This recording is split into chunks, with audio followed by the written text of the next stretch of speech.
Hello everyone. ఇవాళ మనతో పాటు ఉన్నారు creative director and political analyst Geeta Krishna గారు. వారితో మాట్లాడదాం. Hello sir. హాయ్. సార్, ఒక సోషల్ మీడియా రూమర్‌ని బేస్ చేసుకొని ఒక క్వెషన్. హ్మ్. ఏందంటే సమంత ఒక స్టార్ హీరోతో లవ్‌లో ఉంది. లైక్ రిలేషన్‌లో ఉంది. మళ్ళీ పెళ్లి చేసుకోబోతుంది అని చెప్పేసి కొన్ని సైట్స్‌లో న్యూస్ వస్తున్నాయి. హ్మ్. సో దానిపైన మీ అభిప్రాయం? రూమర్ అని నువ్వే అన్నావు కాబట్టి, ఆ రూమర్ ఎంతవరకు నిజం అవుద్దనేది మనం చెప్పుకోవాలి. అమ్మాయి ఓకే. నా యాక్ట్రెస్ కింద లెక్క సమంత. ఇంక చాలా ముదురైపోయింది కాబట్టి ఇప్పుడు మొత్తం తిరిగేసింది. దేశాలు తిరిగిన దాసరి బుట్టలాగా హ్మ్. మొత్తం బాగా ఎక్స్‌పీరియన్స్ అయిపోయింది. Anyway she is successful smiling girl. So, అమ్మాయి నాగ చైతన్య చేసుకుంది. దాని తర్వాత వీళ్ళిద్దరికీ ఏం చెడిందో మొత్తానికి బయటకొచ్చేసింది. బయటకు రావడంలో కూడా అదొక పెద్ద సెన్సేషన్ కింద అయింది. ఎందుకంటే ఇద్దరు యంగ్ కపుల్ కదా! ఓకే. సాధారణంగా మాట్లాడుకుంటారు. హ్మ్. ఆడు ఆల్రెడీ ముసలోడనుకో, ఈవిడ ముసలిదనుకో అంత హ్మ్. మాట్లాడుకోరు. హ్మ్. జనరల్‌గా యంగ్ కపుల్ విడిపోయినప్పుడు అందులోనూ అతను నాగార్జున కొడుకు హ్మ్. కదా! రామానాయుడుకి మనవడు, హ్మ్. నాగేశ్వరరావు గారి మనవడు. హ్మ్. 4 పక్కల నుంచి అతను కొంచెం మంచి పేరు ప్రఖ్యాతులున్న వ్యక్తుల హ్మ్. తాలూకు మనిషి కదా! ఇంకా అఖిల్‌కి అది లేదు. Okay. This fellow is Nageswararao's grandson, hmm. Nagarjuna's son, Ramanaidu's grandson. Ramanaidu గారి అమ్మాయి కొడుకు, ఓకే. లక్ష్మి కొడుకు. సో, హ్మ్. అంచేత ఇవన్నీ ఉన్నాయి కాబట్టి అతను పెళ్లి చేసుకోవడంలో మంచిగా ఉంది. అతను కొంచెం నవమోహంతో బాగుంటాడు. బట్ ఏమైంది వీళ్ళిద్దరికి ఏం చేయడిందా మనకి వాళ్ళిద్దరిని అడగలు కూర్చోబెట్టి చెప్తే మొత్తంగా విడిపోయారు. షీఈస్ మంచి ఫేమస్ యాక్ట్రెస్ అయిపోయింది. ఓకే. ఆ ఫ్యామిలీ మ్యాన్ ఏదో ఉంది కదా! హ్మ్. ఆ సినిమా తర్వాత వెబ్ సిరీస్ తోటి సినిమాలు చేసినవి కూడా 2, 3 తప్పితే మిగతా అన్ని సినిమాలు ఆ అమ్మాయి సక్సెస్ రేట్ హ్మ్. ఎక్కువ. హ్మ్. సో, ఆ విధంగా అన్నీ జరిగినాయి. So, whatever it is happened. ఇప్పుడు అక్కడకి వెళ్ళిన తర్వాత నేను పెళ్లి చేసుకున్నానే ఇంతకుముందు మనం విన్నాం. హ్మ్. అలాగే ఉంటది. ఇప్పుడు పెళ్లి చేసుకోవడం అనేది ఎప్పుడూ జరగదు. ఎవరన్నా ఉన్నా కూడా లివ్ ఇన్ రిలేషన్‌షిప్‌లో ఉండొచ్చు కొంతకాలం. దాంట్లో ఉండటం వల్ల ఏమిటంటే ఆస్తులు దెబ్బ రావు. ఓకే. ఇప్పుడు ఆ అమ్మాయి సంపాదించి చేసుకున్నా ఇప్పుడెవడో 'అర్జున్ కపూర్' మీద ఏదో వచ్చినట్టుంది. 'అర్జున్ ఓకే. కపూర్' ఎవరు? బోనీ కపూర్ కొడుకు. హ్మ్. ఫస్ట్ భార్య కొడుకు కదా!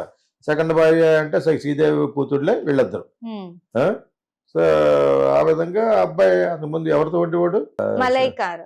మల్లాయి గారు ఫేమస్ కాబట్టి హ్మ్. చాలా కాలం ఉన్నారు. అది కూడా అండర్‌స్టాండింగ్‌లో ఉంటారు. హ్మ్. పెళ్లి చేసుకోలేదు ఆళ్ళు. వాళ్ళు కూడా ఇలా లివ్ ఇన్‌లోనే ఉండుంటారు. కొంతకాలం పోయిన తర్వాత మళ్ళా ఎవరికి ఆళ్ళే ఆ అమ్మాయి హ్మ్. కొంతమందికి చాలా కాలం ఫిగర్ అలాగే చెదరకుండా ఉండేటట్టుగా ఉంటారు. ఆళ్ళు దే ఆర్ హ్మ్. బ్లెస్డ్ హ్మ్. ఒక విధంగా. వాళ్ళు ఆహ్, ఏజ్ పెరిగినా కూడా ఇంటాక్ట్‌గా ఉన్నట్టు కనపడతారు. హ్మ్. బికాజ్ ఆఫ్ దర్ హైట్ అవన్నీ. ఆ విధంగా she is very good. Hmm. Malai career is very good. ఈ రోజుకి కూడా ఐటెమ్ సాంగ్ చేస్తే జనాలు విజిల్ చేస్తారు. హ్మ్. ఆ! Though she is crossing 40. హ్మ్. సో, ఆ విధంగా 40 క్రాస్ అయిన మంజు వైరల్ చేస్తేనే మనోళ్ళు హ్మ్. సంకలు గుద్దేస్తున్నారు. ఫుల్ శారీతో చేసింది ఆ అమ్మాయి ఇప్పుడు. హ్మ్. ఆ! వీళ్ళకి కాకుండా పోనీ వీళ్ళు అట్‌లీస్ట్ హాఫ్ న్యూడ్‌గా ఉన్నా కూడా బాగుంటారు వీళ్ళు. హ్మ్. నార్త్ ఇండియన్స్ కాబట్టి they will look good. And తను ఎస్పెషల్లీ దట్ ఇదే ఉంది తనలో. హ్మ్. Tempting kind of a beauty ఉంది మలైకా అరోరా. సో, ఇతను కొంతకాలం ఉన్నాడు. ఇతను బాగానే ఉంటాడు. కాకపోతే క్లిక్ కాలేదు సినిమాలో. ఓకే. మంచి మంచి సినిమాలు చేశాడు యాక్చువల్‌గాను. ఆహ్, సో, అవి పెద్దగా ఆడలేదు. ఎందుకు మరి? అతను మరికి యాక్టింగ్ అంత సరిగ్గా రాదంటారు యాక్చువల్‌గాను. ఓకే. ఇప్పుడు వీళ్ళిద్దరూ ఎక్కడో కలిసుంటారు. హ్మ్. నీకు నీ వారు లేరు, నాకు నా వారు లేరు అని పాట ఒకటుంది. హ్మ్. ఆ! ఇద్దరం కలిసి చట్టా బట్టలు వేసుకెళ్ళిపోదాం అలాగా ఆ టైప్‌లో ఇద్దరు కలిసుంటారు. ఓకే. కలిసిన తర్వాత అతని బ్యాక్‌గ్రౌండ్ చిన్నదేం కాదు. హ్మ్. వాళ్ళ ఫాదర్ ఒక మంచి క్లాస్‌గా ఉండే మనిషి. హ్మ్. తర్వాత సినిమా ఫీల్డ్‌లో ఎంత అప్పులున్నాడనేది పక్కన పెడితే అదే శ్రీదేవి హస్బెండ్. హ్మ్. వాళ్ళ ఫాదరే కదా! మరి అబ్బాయి ఫాదరే కదా! ఓకే. యాస్టీస్‌గా అనిల్ కపూర్ హ్మ్. వాళ్ళ అన్నయ్య. సో, ఒక ప్రెస్టీజ్ ప్రకారం చూస్తుంటే ఒక ఒక ఒక రాయల్టీ మెయింటైన్ చేసిన వ్యక్తి హ్మ్. బాలీవుడ్‌లో. చేస్తున్న వ్యక్తి కూడాను. అతను కొంచెం క్లాసీ ఫెలో యాక్చువల్లీ.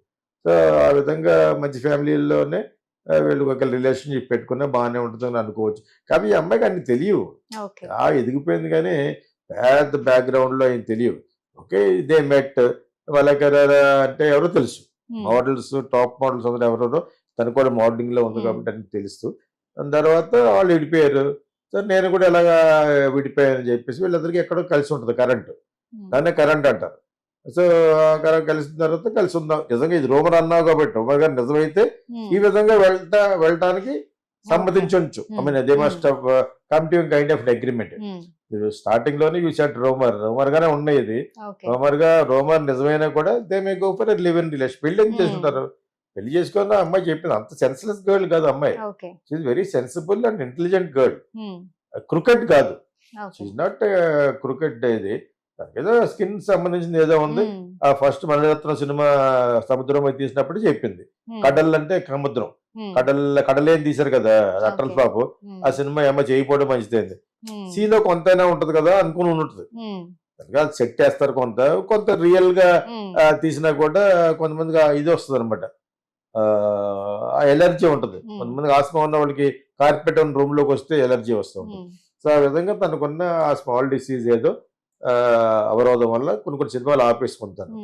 అది నిజమే, అది ఎందుకు అబద్ధం పడుతుంది? యాక్చువల్ నాకు డిసీజ్ లేకుండా ఉందని చెప్పుద్దా, అందులోనే గోక్కుని డిసీజ్ అంచేత అవంతా అటువంటి గర్ల్స్ విమెన్ కి వస్తూ పోతూ ఉంటాయి.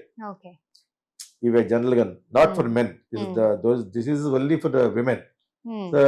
ఆ విధంగా అది పక్కన పెడితే నేను మళ్ళా చేసుకోవాలని లేదు నాకని ఒకప్పుడు చెప్పింది. ఈ లోకల్లోనే మా అంత స్టాండర్డ్ లేకుండా ఎలా మాట్లాడుద్ది? ఇప్పుడు ఒకసారి బుద్ధి వచ్చిన తర్వాత మళ్ళీ చేయదు. చేస్తే అవుద్ది, అన్నెసరీ ప్రాబ్లం వస్తాయి. ప్రాబ్లం ఏముంది? ఒకవేళ పెళ్లి చేసుకున్నా కూడా షీ వోంట్ లూజ్ ఎనీథింగ్.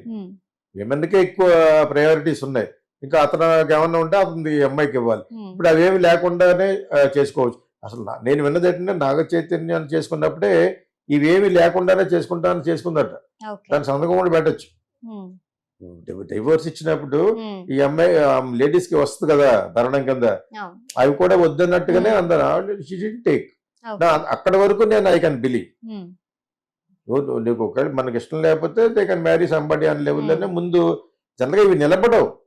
మామూలుగానే పెళ్లి చేసుకుంటే ఒకళ్ళు ఎక్కువ కలిసి ఉండలేరు అని ఎప్పటి నుంచో అవుతున్నాను నేను. 2 people కెనాట్ లివ్ ప్రస్తుతం ఉన్న పరిస్థితుల్లో అని చెప్పి పెళ్లి చేసుకోకుండా అని. పెళ్లి చేసుకుంటే విడిపోవద్దన్న.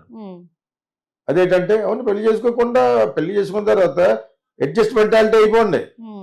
Are you can still have an affair with your concern, you can have an affair freak out. అంతేగాని చేసుకున్న తర్వాత విడిపోవడం వల్ల ఫ్యామిలీ కూడా దెబ్బ, నీ పేరెంట్స్కి వాళ్ళ పేరెంట్స్కి వీళ్ళందరికీ అశాంతి కలిగించుకోవడం లెక్క అనమాట మీరు. ఓకే, అటువంటి మెంటాలిటీ ఉందా లేదా అని మీకు బాగా తెలుసు కాబట్టి just go for live in relationship. ముందే పెళ్లి చేసుకోవద్దు అని నేను ఎప్పటి నుంచో చెప్తున్నాను. సినిమాల్లో అసలు నిలబడదు. సినిమాలో గోకే వాళ్ళు ఎక్కువ ఉంటారు. నువ్వు పెళ్లి అయినా పెళ్లి అవ్వకపోయినా ఇలా గోకుతాడు. అర్థమైనప్పుడు ఇక్కడ గోకించుకోవడానికి అవకాశాలు ఎక్కువ ఉంటాయి కాబట్టి ఫిల్మ్ షూటింగ్ అది అవుట్డోర్ ఇండోర్ వేరే కంట్రీలో వెళ్తారు కాబట్టి వీటిలన్నింటిలో ఎక్కువ అవకాశం ఉంటుంది ఫర్ ఎక్స్ట్రా మ్యారిటల్ అఫైర్స్ కి. దైనందిన జీవితంలో ఉన్న సంసారంలో ఉన్న వాళ్ళు రిచ్ కానీ పూర్ కానీ సాఫ్ట్వేర్ వాళ్ళు కానీ వాళ్ళకే ఉంటుంది. ఈరోజు మొబైల్స్ ఉన్నాయి, దానికి సెపరేట్ మొబైల్ ఉంటుంది అటువంటి ప్రమాణాలు సాగించడానికి. ఎక్కడైనా ఉంటుంది, కాకపోతే అక్కడ ఇంకా ఎక్కువ ఉంటుంది. It will be more tempting in this because this world it self the glamorous world. అర్థమైంది మీకు? అవే ఫ్రమ్ ద హౌస్ వెళ్ళి వర్క్ చేయవలసిన వరల్డ్ ఇది. అంచేది ఇక్కడ సినిమా ఫీల్డ్ లో కనెక్షన్స్ అనేవి చాలా ఎక్కువగా ఎందుకుంటుంది. మిగతా చోట కూడా అన్ని ఇలాగ అయిపోయినాయి ఈ రోజున. సినిమా ఫీల్డ్ అనే కాదు, సినిమా ఫీల్డ్ లో మరీ ఎక్కువ ఇటువంటి రూమర్లు ఎక్కువ పుట్టుతాయి. వాటి గురించి మనం మరుగుతూ ఉంటాం. సోషల్ మీడియాలో అడగాలి కాబట్టి ఏదో బజ్ కావాలి. I don't think she will marry again. Definite గా తను ఎలాగ వదిలేశాడు పలైక అని, తను ఈ అమ్మాయి కూడా she doesn't have anybody now. ఎవరెవరో అన్నారు ముందు, ఎవరో దాన్ని ఏమంటారు ఇప్పుడు చేస్తుంది దాన్ని వెబ్ సిరీస్ ఏమన్నారు అని. ఇప్పుడు వెబ్ సిరీస్ చేస్తుంది కదా, ఆ వెబ్ సిరీస్ చేసిన వన్ ఆఫ్ ద డైరెక్టర్స్ ని పెళ్లి చేసుకుంటుందని కూడా అన్నారు. యాక్చువల్గా వాళ్ళిద్దరూ రన్నింగ్ స్టడీలో పోయేది అన్నారు. అది కూడా కరెక్ట్ కాదన్నట్టు లెక్క. ఇప్పుడు ఈ రూమర్ గానే కరెక్ట్ అవుతారు. ఇద్దరు కలిసి ఉండటం వల్ల ఎవడో చెప్తాడు. సోషల్ మీడియాలో సబ్జెక్ట్ కావాలి మాట్లాడుకోవడానికి వాగడానికి, అది ఎవడో చెప్తాడు. ఆ డైరెక్టర్ తోటి క్లోజ్ గా ఉంటుంది. ఏంటిది అదే దానికి మన ఇక్కడ పేరు వేరే ఉంది కదా, బన్నీ హన్నీ బన్నీ ఉంది కదా, అది ఇంకా రాలేదా? So whatever it is, ఒక డైరెక్టర్ తోటి she is having kind of ఇది అంటూ ఉంటుంది. What is there? ఇప్పుడు నువ్వు ఖాళీ అయిపోయావు, you are no more a wife of somebody else, then she can have a ball, she can have a kind of think what is there. Samantha కొంచెం popular అయిన actress అయిపోయింది కాబట్టి ఇప్పుడు మనం మాట్లాడుకుంటే సోషల్ మీడియాలో బజ్ ఉంటుంది డెఫినెట్ గా ఆ అమ్మాయికి ఏదో ఒకటి ఉండాలి. మనిషి అన్న తర్వాత హ్యూమన్ పల్స్ అన్న తర్వాత if you don't have a kind of relationship there is no meaning. ఇలాగ ఉండటం వలన ఇలాగ అఫైర్